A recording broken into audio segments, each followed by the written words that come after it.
Dzień dobry, cześć guys. I just finished reacting to this video and I must say that I was really, really impressed. I knew nothing about what you're about to see, and you guys told me in the comment that a lot of you are not aware of the facts that he's about to tell you guys in this video. So stick around, you're gonna learn, and I learn a lot too, so. Niesamowity sukces. Jesteśmy dzisiaj numerem 1. Polska jest prawdziwym liderem. Mówi się o tym, że Polska jest w topce. Polska pierwszy raz w historii została liderem Europy i świata. Wbrew pozorom w ostatnich latach Polska coraz częściej wybija się w różnych światowych rankingach, zajmując czołowe miejsca. A my nawet sobie z tego nie zdajemy sprawy, bo czy wiedzieliście, że Polska zajęła pierwsze miejsce w rankingu cyberbezpieczeństwa NCSI, czyli Cybersecurity ranking number 1 ahead of Australia. Damn, the top 8 is from Europe. National No, Cybersecurity Australia, but- Index. To globalny indeks, który Australia mierzy is gotowość there, but- 32 krajów do zapobiegania zagrożeniom i zarządzania incydentami cybernetycznymi. Mówi się o tym, że Polska jest w topce, jeśli chodzi o cyberbezpieczeństwo na świecie w ogóle.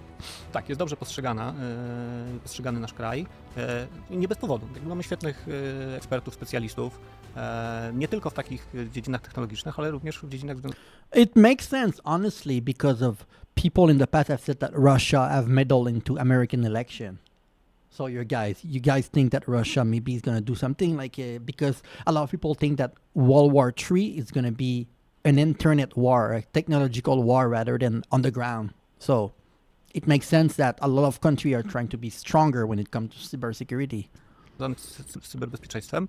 No i mamy też potwierdzone swoje własne zdolności, takie, których również korzystają inne kraje. Co dalej? W ostatnim czasie liczba miliarderów w Polsce rośnie najszybciej w Europie. Tak wynika z raportu Frank Knight. A Warszawa staje się jednym z kluczowych kierunków ekspansji luksusowych marek w Europie. Jedynym krajem w skali globalnej, który zanotuje wyższy I drink too much coffee, okay? That's nothing to do with the... I don't listen to anything else in my ear. odsetek nowych miliarderów będzie Arabia Saudyjska. Ale ciężko się temu dziwić, skoro w ostatnich 30 latach zanotowaliśmy jako Polacy najszybszy wzrost gospodarczy ze wszystkich krajów OECD, a pośród dużych krajów z populacją większą niż 10 milionów tylko Chiny szybciej się od Polski rozwijały. Prawie 20 lat nagle zdałem sobie sprawę, że to my jesteśmy tym mistrzem wzrostu w Europie i na świecie i coś z nami jest nie tak. Yep. I że to nie tylko, że w naszym polskim interesie jest to, żeby o tym mówić, ale jest w interesie to całego świata. Bo nikt o nas nie słyszał i taki Filipińczyk, Botswańczyk, Boliwijczyk i wielu innych narodów świata, które też próbuje coś zrobić, osiągnąć sukces, że dla nich Polska może być bardzo dobrym wzorem. Polska jest Because when a country like Poland became self-sufficient and grow, a lot of other countries feel threatened. They feel threatened because it creates some kind of jealousy. It's a little bit like China, right? China is growing so much, and people try to scare others about China by saying, it's communism. The reality is that a lot of Chinese have gone out of poverty, and it's a good thing. And instead of being jealous, we should hold our government to very high standard that can match those standards. And that's what I think. światowym liderem w eksporcie pieczarek oraz jednym z największych globalnych producentów srebra czy jabłek. Ale jakie dokładnie pozycje zajmujemy w produkcji poszczególnych dóbr, jeszcze dla Was omówimy. Z ciekawostek, nie wiem czy wiecie, ale Żubrówka jest 6. najczęściej kupowaną marką wódki na świecie. W pierwszej dziesiątce rankingu wódek znalazła się Żubrówka należąca do CEDC International, spółki wchodzącej w skład grupy Maspex. Marka zajęła 6. miejsce na świecie i tak jak mówiłem, jest jedyną polską marką wódki w top 10 w tym zestawieniu. I o ile osobiście nie jestem jakoś fanem alkoholu, tak trzeba sobie zdawać sprawę z tego, że to generujący ogromne pieniądze biznes. NBP był największym nabywcą złota spośród banków centralnych świata w 2025 roku. Dokupił 102 tony, zwiększając zasoby do około 550 ton. Według najnowszych opublikowanych danych za okres od kwietnia 2026 Polska nadal była liderem. Dokupiła kolejne 45 ton, a rezerwy wzrosły do około 595 ton. Z satysfakcją informuję, proszę Państwa, że Narodowy Bank Polski posiada obecnie, według stanu na koniec czerwca, 632,4 tony złota. Jego wartość wynosi obecnie około 308 miliardów złotych. 308 miliardów złotych, 632 tony. Swoją drogą, Polska jest jednym z kluczowych, a nawet niemal jedynym As long as you're not too dependent of gold, here in Thailand, they love gold, but every time that the gold go down, it creates the deflation of the currency of the Thai baht. So the baht is sometimes too closely related to gold because Thailand is stocking a lot of gold. w skali globalnej producentem niektórych surowców. Dlatego w dzisiejszym materiale dokładnie dla Was sprawdzimy, w czym Polska jest najlepsza. W końcu nasz kraj, wbrew pozorom, to prawdziwa petarda i nie powinniśmy mieć ani grama powodu do wstydu, bo naprawdę staliśmy się globalnie istotnym graczem. Zapraszam Was na dalszą część dzisiejszego materiału. Zacznijmy od branży, której prawdopodobnie niemal nikt nie wskazywałby jako jednej z kluczowych, największych polskich specjalizacji. Chodzi o produkcję okien i drzwi. W 2024 roku Polska była największym na świecie eksporterem plastikowych okien, drzwi, ram oraz progów. Wartość polskiego eksportu w tej jednej ściśle określonej kategorii wyniosła ponad 2 miliardy 200 milionów dolarów. Wow! Dla porównania Chiny, które zajęły drugie miejsce, wyeksportowały takie produkty za około 566 milionów dolarów. Oznacza to, że wynik Polski był niemal 4-krotnie wyższy od wyniku państwa nazywanego fabryką świata. I nie mówimy tutaj o jednorazowym sukcesie jednej firmy, lecz o całym rozbudowanym sektorze obejmującym producentów profili, szyb, okuć. Window is so important all around Europe, much more than in North America, because in North America, every single house have air conditioner, right? And I know that in Europe, you guys love the natural light. You have a lot of window everywhere, and not all of you have air conditioner. So I think the amount of windows per capita that you guys buy in like Poland and the rest of Europe is so high compared to the rest of the world, I think. Maybe I'm wrong, but... Drzwi, rolet oraz gotowych systemów montowanych później w domach w Niemczech, Francji, Wielkiej Brytanii czy krajach skandynawskich. Kupując mieszkanie gdzieś w Europie Zachodniej, można więc nawet nie zdawać sobie sprawy z tego, że jedno z najważniejszych i najdroższych wykończeń zostało wyprodukowane właśnie w Polsce. I drink too much coffee. Solarki w Europie i na świecie rośnie coraz bardziej. Staramy się tutaj dostarczać produkty na cały świat i do Ameryki, i do krajów arabskich. My sprzedajemy również do Chin, nie tylko Chiny do nas. Polskie firmy nie tyle są gotowe na ekspansję zagraniczną. Polskie firmy już od wielu lat tą ekspansję zagraniczną uruchomiły. Jeszcze ciekawiej wygląda sytuacja w branży jachtowej. Polska jest największym producentem łodzi motorowych w Europie i drugim na świecie, ustępując jedynie Stanom Zjednoczonym. Szczególnie mocną pozycję mamy w produkcji jednostek o długości od 6 do 12 metrów, wyposażonych w silniki zaburtowe. Działa u nas około 1000 przedsiębiorstw związanych z tym sektorem, które zatrudniają łącznie ponad 50 000 osób. Do zagranicznych Do a lot of you at home own a boat? Or it's mostly export? Like, what is the percentage that you export to other country and the percentage that, like, it's for locally? Like, is it common for you guys to have a boat, just like it's common to have a cabin or a lodge in the countryside, or it's not, you know? Would say I have not been inside a boat often, to be honest. odbiorców trafia około 95% produkowanych w Polsce jednostek. W naszych stoczniach powstają łodzie sprzedawane później pod polskimi, francuskimi, skandynawskimi i amerykańskimi markami. Dlatego przeciętny klient często nawet nie zdaje sobie sprawy z tego, że jacht, który ogląda na Lazurowym Wybrzeżu, włoskim jeziorze albo u wybrzeży Florydy, został zbudowany na Mazurach, Pomorzu lub w Wielkopolsce. Tak naprawdę firma już jest na rynku w Polsce i zbazowana w Gdańsku od 20 lat. Zaczynaliśmy w historycznej Stoczni Gdańskiej. Dalej mamy tam zakłady, ale przenieśliśmy się już do większego miejsca, do większej lokalizacji, bardzo nowoczesnej.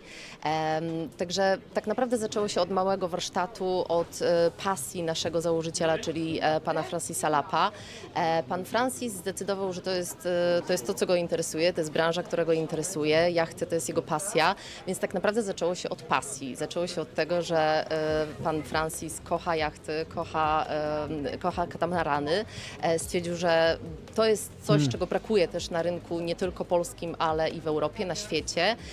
I okazało się, że jednak w Polsce można produkować luksusowe dobra, że można się tym chwalić i że możemy być liderem na świecie, w Europie, oczywiście w Polsce też. Podobny mechanizm działa w znacznie nowocześniejszej branży, czyli produkcji akumulatorów litowo-jonowych. Według rządowego raportu sektorowego Polska zajęła w 2024 roku pierwsze miejsce w Europie i drugie na świecie pod względem produkcji takich baterii. W tym przypadku trzeba jednak zwrócić uwagę na ważną rzecz. Nie oznacza to, że świat kupuje miliony akumulatorów opatrzonych polskimi markami. Nasza siła polega przede wszystkim na ogromnych mocach produkcyjnych zlokalizowanych na terenie Polski i na włączeniu krajów w europejski łańcuch dostaw dla elektromobilności. To właśnie u nas powstają ogniwa oraz całe systemy bateryjne, trafiające później do samochodów elektrycznych produkowanych w wielu krajach Europy. Ale wszystkie te produkty trzeba jeszcze przewieźć. I tutaj również zajmujemy miejsce, którego trudno nie nazwać dominacją. W 2024 roku polskie firmy transportowe wykonały przewozy drogowe.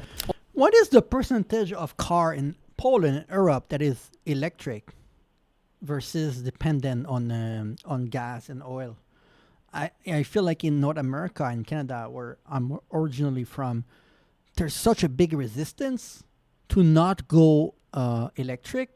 There's a huge resistance, and I'm wondering if in Europe your guys are adding more into like a... Odpowiadające 368 miliardom tonokilometrów. Był to najlepszy wynik w całej Unii Europejskiej i niemal 20% całego unijnego transportu drogowego. Drugie Niemcy osiągnęły 281 miliardów tonakilometrów, a trzecia Hiszpania 272 miliardy. Oznacza to, że mniej więcej co piąty tonokilometr wykonywany przez ciężarówki zarejestrowane w Unii przypadał na przedsiębiorstwa z Polski. Jeszcze mocniej widać to w tak zwanym kobotażu, czyli sytuacji, w której firma transportowa z jednego kraju przewozi towary pomiędzy dwoma miejscami znajdującymi się na terenie innego państwa. W 2024 roku polscy przewoźnicy odpowiadali za aż 43,7% całego kobotażu towarowego w Unii Europejskiej. Druga Litwa miała udział wynoszący niecałe 15%. Na największym rynku, czyli w Niemczech, polskie ciężarówki wykonały niemal 64% wszystkich przewozów kobotażowych. To oznacza, że jeżeli towar jest przewożony z jednego niemieckiego miasta do drugiego przez zagraniczną firmę, statystycznie najczęściej zrobi to właśnie przedsiębiorstwo z Polski. Logistykę na całą Europę budujemy także dzięki InPostowi, który śmiało może już konkurować z firmami takimi jak DHL czy FedEx. InPost ma ponad 31 tysięcy paczkomatów za granicą. Najwięcej urządzeń stoi w Wielkiej Brytanii, we Francji oraz w regionie Iberii. A na polskie inwestycje we Francji liczy nawet prezydent Francji Emmanuel Macron, który ostatnio spotkał się z szefem InPostu Rafałem Brzoską. Prosty przykład. Oczywiście to jest też kwestia pracy nad wizerunkiem firmy. Znaczy, to, że prezydent Macron, będąc w Polsce, poza oficjalną wizytą z premierem, poprosił o spotkanie ze mną, to nie bierze się znikąd, tylko z tego, że jesteśmy największym polskim inwestorem we Francji. A w związku z tym, że celem kluczowym prezydenta jest ściąganie inwestycji do Francji, no to naturalne jest, że chciał gdzieś tam pokazać, że to dostrzega, wyrazić szacunek, a ja na tym korzystam właśnie wizerunkowo, ponieważ dzisiaj każda firma we Francji, do której moi ludzie dzwonią, czy chce się podłączyć do sieci i zacząć nadawać paczki, widzieliśmy, że rozmawiałeś z prezydentem i tak dalej. Dziś już nam nikt nie mówi nie. Co więcej, Polska zajmowała także drugie miejsce w Unii pod względem kolejowych przewozów towarowych, osiągając 57 miliardów tonokilometrów i ustępując jedynie Niemcom. Rekordowe 53 miliardy 500 milionów euro, czyli mniej więcej 10 razy więcej niż w momencie naszego wejścia do Unii Europejskiej, Polska wygenerowała w żywności. Obecnie jesteśmy piątym największym producentem żywności w całej Unii, ale w niektórych kategoriach dosłownie zdominowaliśmy rynek. Jesteśmy największym producentem drobiu w Europie. W 2024 do you know what's interesting about all of these? Everything that you're good at, it's things that are still going to be important in 10 years, 20 years, 30 years, 40 years, 50 years. It's things that are extremely convenient and everyone need them. So you guys went with like conveniality. What's convenient, what people need in their life, and what's still going to be around later. So it's not just caring about right now. It's you guys are thinking about the future and where the world is going to be in the future. Wyprodukowaliśmy około 2 900 000 ton mięsa drobiowego, odpowiadając za ponad 20% całej unijnej produkcji. A w skali świata należymy również do 3 największych eksporterów drobiu. W ciągu ostatnich 2 lat polskie drobiarstwo rozwinęło się. Jesteśmy numerem jeden. W 2024 roku wyprodukowaliśmy 3,5 miliona ton drobiu, z czego około 60% wyeksportowaliśmy, 2 miliony ton zostało wyeksportowanych o wartości ponad 5 miliardów euro. I większość tego eksportu idzie na rynki europejskie. Na rynki europejskie, ale też udział państw trzecich cały czas rośnie i wartość tego eksportu to ponad 5 miliardów euro i jesteśmy 3. światowym eksporterem. To pokazuje, jak dużą pracę udało się wykonać. Do tego Polska pozostaje... Yeah, it's not going to Thailand, I can tell you. Thailand is having so much chicken. I live in the countryside with Suji. Like 25% of the house around here, they grow their own chicken. It's crazy the amount of chicken that grow here in Thailand, to be honest. Numerem 1 na świecie w eksporcie świeżych pieczarek. W ciągu roku wysłaliśmy za granicę około 255 000 ton o wartości niemal 650 milionów dolarów. Jesteśmy też drugim największym eksporterem soku jabłkowego na świecie, ustępując jedynie Chinom. W 2024 roku zagraniczni odbiorcy kupili od nas prawie 480 milionów kilogramów tego produktu za około 574 miliony dolarów. Co ciekawe, polska specjalizacja nie kończy się na samej żywności, ponieważ staliśmy się również europejską potęgą w produkcji tego, w co żywność jest później pakowana. Polska jest 5. największym producentem opakowań w Unii Europejskiej, a ponad połowa, bo około 60% zapotrzebowania na opakowania w naszym kraju pochodzi właśnie z przemysłu spożywczego. W praktyce oznacza to, że na zagraniczne półki trafiają nie tylko polskie mięso, owoce, grzyby, nabiał i słodycze, ale często także wyprodukowane It looks stupid because you never ask yourself, who's making the packaging? You would think that each country make their own packaging, but no. Poland make a lot of them, and we will always need those packaging. This is like, you need to think about that. I didn't know that, and I really thought that each country make their own packaging because it seemed like the simplest thing to do, but apparently not. W Polsce kartony, folie, tacki, puszki i inne opakowania wykorzystywane przez największe koncerny spożywcze. Jednym z najbardziej strategicznych obszarów są jednak surowce. Polska nie jest oczywiście drugą Arabią Saudyjską i nie kontroluje połowy światowych zasobów kluczowych metali, ale w przypadku 2 pierwiastków znajduje się w absolutnej światowej czołówce. W 2024 roku zajmowaliśmy 3. miejsce na świecie w produkcji renu, odpowiadając za 11,8% globalnej podaży. Ren jest niezwykle rzadkim metalem, wykorzystywanym między innymi w specjalistycznych stopach odpornych na ogromne temperatury, potrzebnych przy produkcji turbin i silników lotniczych. Nie jesteśmy więc jego niemal jedynym producentem, jak czasami można usłyszeć, ale należymy do wąskiej grupy państw mających realne znaczenie dla jego światowych dostaw. W przypadku srebra Polska zajmowała 5. miejsce wśród innych państw, odpowiadając za 5,2% światowej produkcji. Jeszcze większe wrażenie robi jednak pozycja samego KGHM. W 2024 roku spółka wyprodukowała 1341 ton srebra, dzięki czemu została sklasyfikowana jako drugi największy producent tego metalu na świecie. Jednocześnie polski kompleks wydobywczy KGHM został uznany za największą kopalnię srebra na świecie. Drugim dużym wolumenem naszego wydobycia jest srebro. Jest to coś, co wszyscy lubią, bo jest ładna biżuteria srebrna, ale to jest też metal wykorzystywany przede wszystkim w elektronice, w technologiach cyfrowych, w samochodach. Każdy ma srebro również w katalizatorze. My jesteśmy w zależności od roku 1. lub 2. producentem srebra w świecie. Polska jest też jednym z nielicznych globalnie producentów helu, kluczowego do najnowszych technologii jak dysków pod AI oraz innych komponentów. W tym obszarze jesteśmy strategicznie ważni w Unii Europejskiej. Mało kto wie, ale jesteśmy też niesamowicie silni w królowej nauk, która sprawia wielu osobom problemy na maturze. Otóż polska reprezentacja zajęła ex aequo 4. miejsce w klasyfikacji drużynowej Międzynarodowej Olimpiady Matematycznej 2025, zdobywając tyle samo punktów co Japonia. To ciekawy fakt, który wpływa na jeszcze kilka innych elementów, których jesteśmy najlepsi globalnie, ale o tym będzie już w kolejnej części. Na zakończenie pierwszego odcinka warto też dodać, że Hey, this is only possible with good education. If you have a country that people don't go to school and are not educated, you cannot become the leader in all of these fields, you know? Jesteśmy potęgą także w zbrojeniach. Według szacunków NATO Polska przekroczyła w 2025 roku około 4,25% PKB na podstawowe wydatki obronne. Najwięcej w sojuszu. Staliśmy się tym samym jedną z kluczowych sił NATO i najpotężniejszym militarnie państwem Europy Środkowo-Wschodniej. But you know, what we have to do is forces, we need the kits, so the defense industrial output, we need everything. And are you from Poland? Your country is investing heavily in its armed forces. You have already basically achieved all the targets. You are reforming your armed forces as we speak. You know there is a strong US commitment to Poland.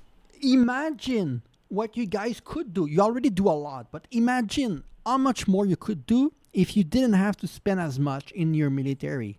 How much money you would have. You're already doing a lot. Imagine if Russia was not so hostile, how much more you would be able to do. That would be, Poland would be like right behind USA and China, like top 10, you know, in the world.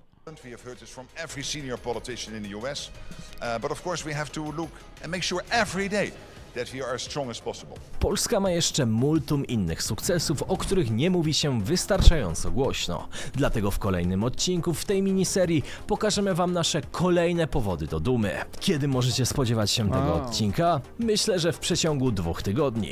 Także śledźcie nasz Yeah, you guys are doing really well. I don't know what you guys think of your country. I mean, you're making a lot of bold decisions right now that go against what other European countries are doing. But at the same time, the future is going to tell us if Poland are making good decisions or not. The future, right?